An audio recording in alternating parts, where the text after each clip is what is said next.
ताले आपन कलिंगनगर पारादीप 8 लेन रोडटा माननीय प्रधानमंत्री केमिति आपन आसिक शुभ देते मोर माननीय मुख्यमंत्री को 3टी प्रश्न विगत सरकार में जी एमओयू साइन करा बर्तमान सुधा केते प्रतिफलन है ये समस्त बृहत कारखाना ये सबको मिसाईदे पाखापाखि 3.5 लाख 4 लाख कोटी टंकार पुंजीनिवेश जोटा गत सरकार समय स्वाक्षरित होता यही कॉरिडोर चारिपटे तार स्थिति कौन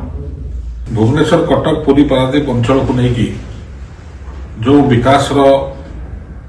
पथ डबल इंजिन सरकार करिए माननीय मुख्यमंत्री आज घोषणा करछंती से जानिया उचित कि ये अंचल विकास करने पूर्वतन मुख्यमंत्री श्री नवीन पट्टनायक विस्तृत खसड़ा प्रस्तुत कर जाई सारी एवं माननीय मुख्यमंत्री गुरुत्व दौरान कि डबल इंजिन सरकार समय या पैसा उपलब्धि कर मोर माननीय मुख्यमंत्री को 3टी प्रश्न ओडिशा को उद्योग आसवा उचित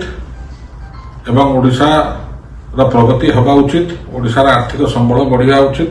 याद कौन सन्देह ना एवं सरकार पदक्षेप ना उचित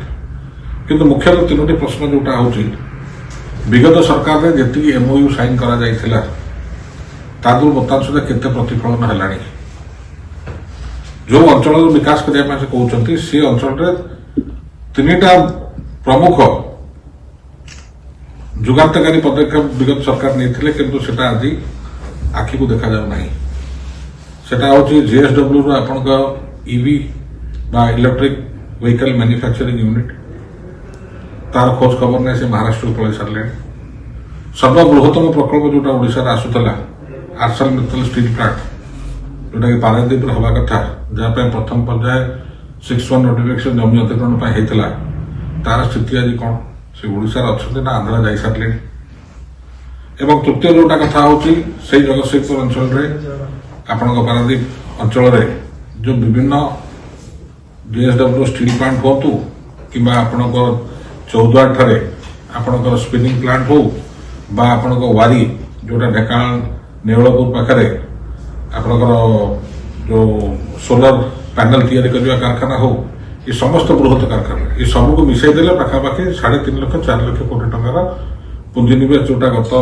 सरकार समय स्वाक्षरित होता यही कॉरिडोर चारिपटे तार स्थिति कौन घोषणा करदे प्रगति हुए ना नंबर 1 द्वितीय प्रश्न मोर हम आपण माननीय मुख्यमंत्री जेबेठू दायित्व ग्रहण कले यही चलित आर्थिक वर्ष जनवरी 2025 उत्कर्ष ओडिशा जोटा होता तू आरंभ करेंगे आपण बर्तमान फेब्रुआरी मास 2026 भितर उत्कर्ष ओडिशा जहाँ घोषणानामा परवर्ती अवस्था आपण जाइए कलिकता सेठी पुंजीनिवेश घोषणानामा तापर आपण जाइए हैदराबाद सेठिका पुंजीनिवेश घोषणानामा आपण जाइए बेंगलोर एवं बॉम्बे मुंबई सेठिका घोषणानामा एवं निकट में आपण जाइए राउरकेला सेठिका घोषणानामा जो समस्त घोषणानामा को मिसाई दि जाए पाखापाखि 22.5 लाख कोटी टंकार घोषणा आपण कर सारे गोटे वर्ष भितर मोर सीधा प्रश्न होती एत स्वप्न राति अच्छी तो गत सरकार 1.5 वर्ष तले आपण क्षमता को आसिला परे स्वाक्षर करथिबा कार्यक्रम एपर्यंत हाथ को निया जाई पारला नाही एवं आपण गोटे वर्ष भितर गोटे आर्थिक वर्ष 22.5 लाख कोटी टंकार पाखापाखि निवेश हो बोली ओडिशावासी को जो दिन दिवालोक हारकिन देखौछन्ती एटा केतु सत्यर परिणत हो 3 नंबर प्रश्न मोर रहिला आपण आज्ञा कि जति कथा आपण कहउछन्ती एवं जोटा पुंजीनिवेश हो ताको सस्टेन करिया पई हेले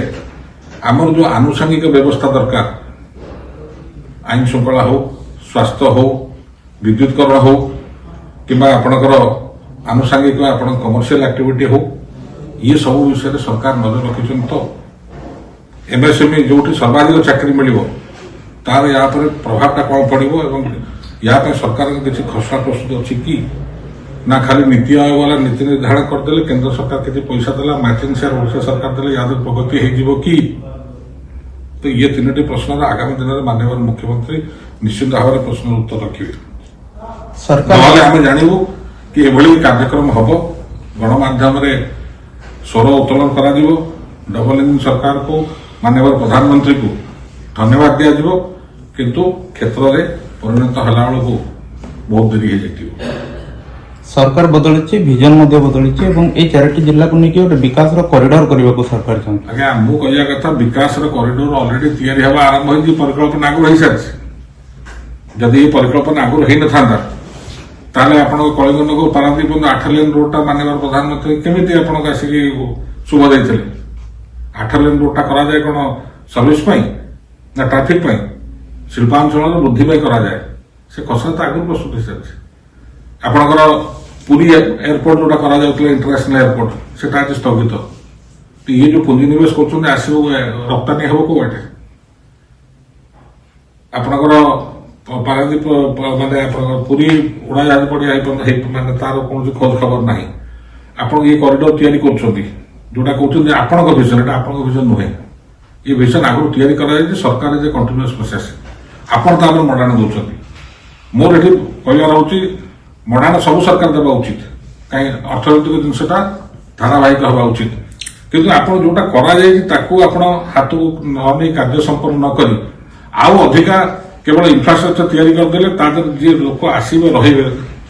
ତା ପାଇଁ ଆଗରୁ ଘୋଷଣା କରି ଲାଭ କଣ? ଯୋଉଟା ଯେତିକି ଆପଣ ପାଖରେ ଅଛି ଆପଣ ସେତିକି ସାରି ପାରୁନାହାନ୍ତି। ତାପରେ ଖାଲି ସେତିକି ଖାଲି କରିଡର କରିଦେଲେ ହବନି, ଜମି ଅତିକ୍ରମଣ ହେବା ଦରକାର। ଯୋଉ ଅଞ୍ଚଳ ଆପଣ କହୁଛନ୍ତି ରାସ୍ତା ହବ, ଭୁବନେଶ୍ୱର କଟକ ପୁରୀ ପାରାଦୀପ ଇଏ ଯୋଉ ଚତୁର୍ଭୁଜଟା ହବ ତାର ଯୋଉ ଜମି ଅଧିକରଣ ହେଇକି ରାସ୍ତା ତିଆରି ହେବ ସେ ସମୟ ସାପେକ୍ଷ ଜିନିଷ। ଏବଂ ଲ୍ୟାଣ୍ଡ ଆକ୍ୱିଜିସନ କରିବ ଇଡକୋ ଶିଳ୍ପକୁ ଆପଣ ସେଠି କରିବା ପାଇଁ ସେ ମଧ୍ୟ ଏକ ଲଙ୍ଗ ରନ୍ ପ୍ରୋସେସ। ଏ ସମସ୍ତ ଜିନିଷ ନ ହେଇକି ନଈନ ଦୁଃଖ ନଙ୍ଗଳା ହବ ଆଗତୁରିଆ ଜୟଜଗାନ କରିବା କେତେଦୂର ସମ୍ମୁଖୀନ ସମୟ କହିବ। सर राजधानी भुवनेश्वर मेट्रोर चिंता करुले बिजेडी सरकार और बीजेपी सरकार आसला से नीरव रही जाइए कौन कह देखो आज माननीय मुख्यमंत्री भुवनेश्वर कटक पुरी पारादीप अर्थनैतिक करिडोर शिलान्यास कर डबल इंजिन सरकार करना विषय आज बहुत कथा बखाणी। मोर से प्रश्नटा हूँ जदि राजधानी में आपणकर निज मंत्री विधायक मान स्टेटमेंट हूँ कि भुवनेश्वर में मेट्रो आवश्यकता नहीं, सुपरिचालित हो पार नहीं, पुरी में इंटरनेशनल एयरपोर्ट हो पार नहीं,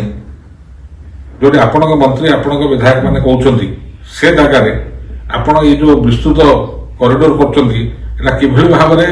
आपण अर्थनैतिक व्यवस्था को बढ़ेब जो कथा कहते $5 बिलियन पर्यटन आप नहीं बोले आज उक्ति रखिले तो तार तो मुख्य धारा हुआ आपंकर एयर फ्रेट बा एयर करिडोर बा आपंकर रेलवे लिंक बा आपंक मेट्रो लिंक जोटा कि urban area Bhubaneswar capital region हवा कथा। गोटे आड़े कहते प्रगति कथा आर आड़े कहते आवश्यकता नहीं। आगे सरकार स्थिर करूँ कौन सरकार चाहते ना, एटा केवल गणमाध्यम ओडिशा लोक गोटे भेलिकी देखा छड़ा किसी नुहे।